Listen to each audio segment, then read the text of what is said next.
നമ്മുടെ masking tape വെച്ച് artificial plant ഉണ്ടാക്കുന്ന വീഡിയോ ഇൻസ്റ്റഗ്രാമിലും യൂട്യൂബിലും പിൻട്രസ്റ്റിലൊക്കെ കയറി ഇറങ്ങി നിരങ്ങുമ്പോൾ ഒത്തിരി കാണാറുണ്ട്. എന്നാൽ പിന്നെ അതൊന്ന് ട്രൈ ചെയ്ത് നോക്കണമെന്ന് കുറച്ച് ആളുകൊണ്ട് വിചാരിക്കുകയാണ്. പക്ഷേ മടി കാരണം ഇപ്പോഴാണ് ഒന്ന് സെറ്റായി കിട്ടിയത്.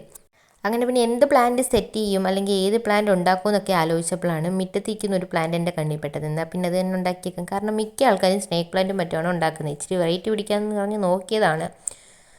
ഇനിയിപ്പം പറഞ്ഞിട്ട് കാര്യമില്ല, നിങ്ങൾ കണ്ടു നോക്ക്. അങ്ങനെ മാസ്കിംഗ് ടേപ്പൊക്കെ എടുത്ത് നീളത്തിൽ ഒരു കമ്പിക്കകത്ത് ഒട്ടിച്ചു കൊടുത്ത് സംഭവം വെട്ടി സെറ്റാക്കി. പിന്നെ പെയിൻറ്റിങ് ആണല്ലോ, ആ ചെടിയെ നോക്കി അതുപോലെ പെയിൻ്റ് അടിക്കാനൊക്കെ നോക്കിയതാണ്.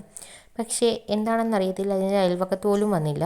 അങ്ങനെ പിന്നെ നമുക്ക് പറ്റുന്ന രീതിക്കൊക്കെ ഒന്ന് പെയിൻ്റൊക്കെ അടിച്ചു കൊടുത്ത് സെറ്റ് ചെയ്തിട്ടുണ്ട്. പിന്നെ ഞാൻ എപ്പോഴാണ്ട് നമ്മുടെ പേപ്പർ ക്ലേ വെച്ച് ഉണ്ടാക്കിയ ഒരു ഇതിരിപ്പുണ്ടായിരുന്നു, ഒരു പോട്ട് പോലത്തെ ഒരു സംഭവം. അതിൻ്റെ അകത്ത് നമ്മൾ കുറച്ച് തെർമോക്കോളൊക്കെ വെച്ച് സെറ്റ് ചെയ്ത് കൊടുത്തിട്ടുണ്ട്. ശേഷം അതിൻ്റെ മണ്ടയ്ക്ക് കുറച്ച് ക്ലേയും കൂടെ ഒന്ന് സെറ്റ് ചെയ്ത് കൊടുത്തിട്ടുണ്ട്. കുറച്ച് ഒറിജിനാലിറ്റി ഫീൽ ചെയ്തിട്ടൊന്ന് വിചാരിച്ച് കളറും കൂടെ ചെയ്ത് കൊടുത്തിട്ടുണ്ട്.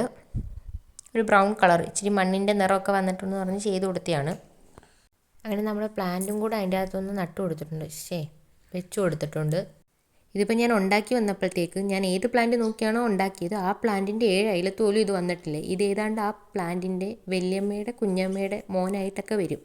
ഇനിയിപ്പം നമുക്ക് നമ്മുടെ വല്യമ്മയുടെ കുഞ്ഞമ്മയുടെ മോനെ കൊണ്ട് അഡ്ജസ്റ്റ് ചെയ്യാം. അപ്പം നിങ്ങൾക്ക് ഇഷ്ടപ്പെട്ട് കഴിഞ്ഞാൽ ഒരു ലൈക്കൊക്കെ ചെയ്തൊന്ന് സപ്പോർട്ട് ചെയ്തേക്ക്. പിന്നെ എന്തെങ്കിലുമൊക്കെ കമൻറ്റും കൂടെ ചെയ്തേക്ക്.